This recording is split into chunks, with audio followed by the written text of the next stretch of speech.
Is this a case of hiwalay na ang decolor at puti? Or another case of subok na matibay, subok na makatag? Hey, hey, hey, this is Alwin Ignacio, the diva that you love. Together with Miss May Kumaring Ultra Maldita. Hi, this is Alex Brosas. And you are watching The Kitty Show, ang taray na talakayang showbiz edition. At ang pag-uusapan natin ngayon ay maraming nakahinga ng maluwag na hindi pa hiwalay ang decolor at puti ni na Richard Gutierrez at Barbie Imperial. Mare, what say you? Kasi alam ko, na ikwento mo to sa iyong pitak. It's sa because Uncut. I happen to watch Ogie Diaz's YouTube channel. Okay. Na it was discussed kasi nga nag-surface yung mga pictures sa social media. Pictures nino. Richard Gutierrez and that supposedly Another girl. Tinatago natin sa pangalan. Charlotte Winter. Charlotte Winter. Okay. Totoong pangalan ba yon? I think, parang screen name. I think Charlotte diba? Winter talaga. Okay. Ngayon, kaano siya ni... Nino. Doon kaibigan natin yung Charlotte. Walang relation. Kapangalan lang. Kapangalan lang. Oo, ano ka ba? How can they be related kung kapangalan lang, Sabi ko po. Hindi naman ka-surname. Charot. So, bakit nagkaroon ng picture si Richard at si Charlotte together? It just surfaced. Kasi nga, tawag dito, hindi nga napagkikita to si Richard at saka si Barbie together. Mm-hmm. But only recently, parang nagkita ulit sa isang bar Mm-hmm. Nakita sila sa isang, party, something. But, hindi klaro kung bakit nag-surface yung pictures. Pero, until nagsalita, si Ogie Diaz at sinabi niyang, that was last year pa.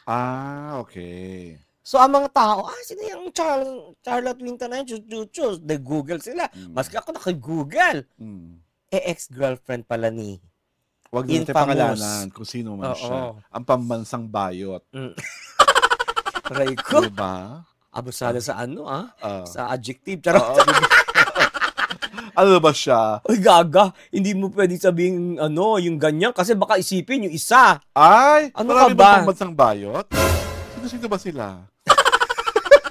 Mali yung ginamit mong adjective. Ano dapat sa kanya?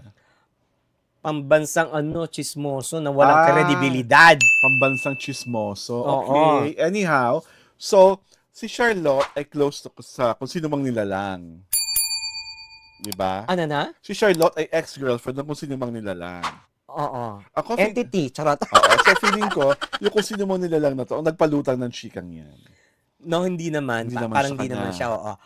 Ngayon, ang kwento ni Ogie Diaz is that, it was, parang birthday din yata. Basta, sa isang restaurant So, they were both invited. Nakiupo yung Winter, malakas ang loob niya. Kay Richard. Tapos, parang she was asking. For a selfie? Hindi. She was asking, parang she was interested malaman yung ins and out ng showbiz. So, So, apparently, she was seeking for advice. Apparently, trinabaho na kunan sila ng picture together. Siguro, to beef up interest, may to arouse curiosity. Di bago si Richard, ganon. Ngayon, yun lang yun. That's all there is to it. Nakita lang sa nakiupo, nagtanong-tanong, and that's it. Hindi na nasundan. That was the first and the last. So after the Ogie clarifying supposedly that he didn't celebrate, has Richard and Barbie said anything? No, nothing. Walang categorical denial. Statement, wala rin categorical denial. Walang categorical na whatsoever. Diba? Ang kasi nito, hindi naman sa part ni Richard lumabas yung yung mga photos Di ba? Ngayon, it was pinagdududahan lang naman na baka sa kasi gusto niya mag-artista. Baka sa nung Charlotte Winter. Sa side ng Charlotte Winter. Di ba? Nag-use mo innocent si Charlotte for clout. Oo. At saka hindi, for curiosity. Di ba? For infamy. For infamy. Oh my God. Kung saan na tayo napunta, my God. So, parang hindi dinignify ni Richard yung chika. Pati si Barbie. But, are they really still together? I think so. Kaya lang, baka siguro gusto na ng mas private yung kanyang relation. Kasi nga, kumbaga pina-private nga nila, naiintriga pa, di ba? Kung sino-sino pang nalilink. Oo, nalilink. Di ba? Ay, ako more than anything, mas interested ako sa season 2 ng Incognito. There will be. Kasi, hindi pa, tuwa ako dun sa ending ng last episode, parang very Marvel. Talaga? I didn't get to watch the kasi final parang episode. biglang, yung closing credits, biglang si Ian Veneracion may kausap. Snake, choo. There's a new character. Tapos merong parang, ano na ba yung bago namin gagawin? Ganyan. Actually, netizens are suggesting for this next season, the comeback of Angel Locsin. Siya yung bagong Is she ready sniper. na? Physically? Hindi ko alam. Pero yun, Kasi may yun ang inaabangan ng netizens may nakita akong picture, ewan ko kung lumang-luma na yun o bago, na sinabi, hindi kailangan ng AI. Kitang-kita, ang ganda-ganda ng mukha ng Angel, tapos naka-pixie cut yung hair. In a certain Facebook post. Hindi ko lang sure kung mga dati pa yun. Or bago to. Actually, na pinapalabas lang ngayon. there is another one that they are pitching. Yung mga netizens na pinipitch sa social aside media. Aside from Angel, who else? Si Jody Santa Maria. Di ba? Angel na lang. Angel na lang? Oo. Parang mas exciting ang Angel Richard eh. Hindi. Ako, it should be Jody. Kasi si Angel, to make her comeback successful, kailangan solo niya talaga. Hindi, kasi to make her comeback successful, dapat ang gawin sa kanya sa Incognito, siya ang prima kontrabida. Diba? Para maiba. Siya ang kalaban ni Ian. Parang may sarili siyang grupo. Counter ni ano tawag kay Ian doon? Contractor. Siya ang babaeng contractor na ang gagawin, titibagin yung grupo nila, Rachel. Kaya parang prima contractor. Kasi if you bring Angel back, dapat gano'n na yung level. Yung talagang magngingit-ngit ka sa galit. Yung parang, yung parang cat and mouse yung drama, di ba? Kasi kung kayo mapapunta. Ganda-ganda ng Incognito. Alam mo niyo, kung si Angel as kontrabida. Baka maging incognita. Di ba? Saka Incognito parang yung Born Identity, di ba? Di ba nagbabago ang title? Ganun parang Incognito pa rin siya, pero ang kalaban, di ba nangyari na rin yan sa Born Identity? Pero ano yun? Ang daming title nun. Born Supremacy, Born Legacy. Pero ngayon, pwede nang, sa akin kasi, you have to maintain na lang the Incognito. Kasi, nagmarka na siya. Pero yung characters, talagang dapat, ang pinapasok, parang sabi mo, sooner or later, dapat si Lord of Acting nandun.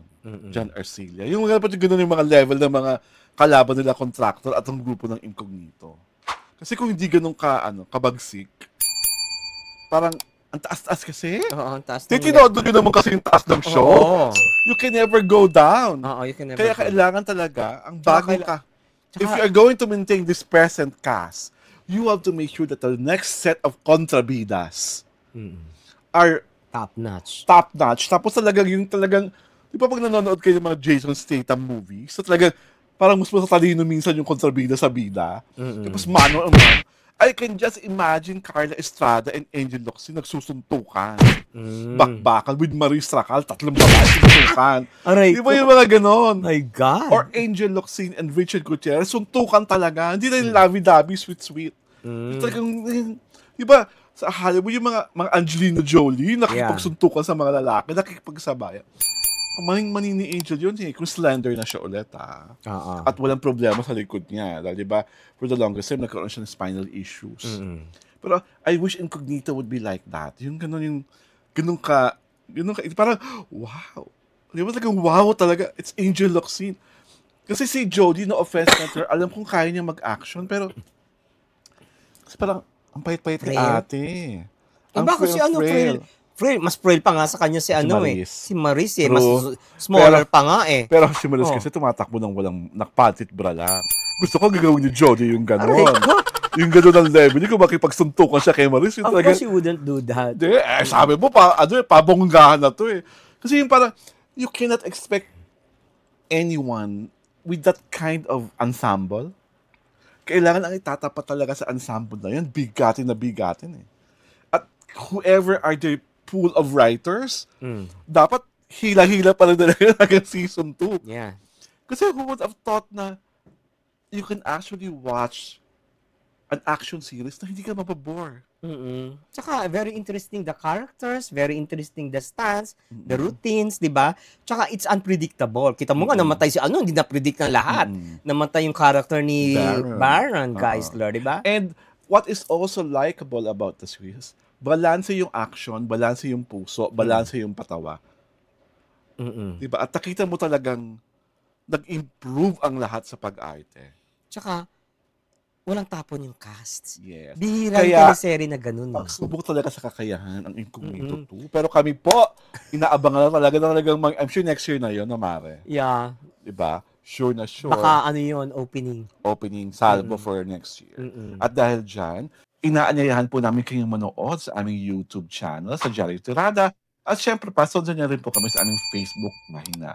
At The Kitty Show po ay pinapalabas tuwing Sabado at Linggo, alas 4 ng hapon. Ito po si Alwin Ignacio, the diva that you love. Kasama ko ang aking kumaring Ultra Maldita. Hi, this is Alex Brosas. Ito po ang The Kitty Show. Ang tayo na talakayin showbiz edition. Magandang linggo po sa ating lahat.